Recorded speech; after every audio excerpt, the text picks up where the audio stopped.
Optuženi Mihajloviću, objasnite šta je značilo slovo Z u poruci preko Radio Londona. Slovo Z, pa to je jedno malerozno slovo, to je značilo zaplašiti, zastrašiti. Koga zaplašiti? Pa razne neprijatelje. Da li Nemce? Nije Nemce. Nego one koji sarađuju s Nemcima.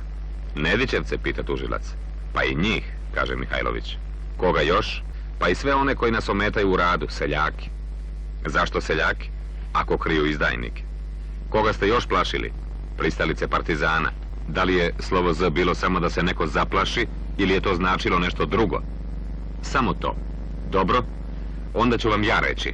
Slovo Z bio je znak emitovan preko Radio Londona i značio je zaklati. Slovo Z koje su vaši četnici imali upravo na Kami.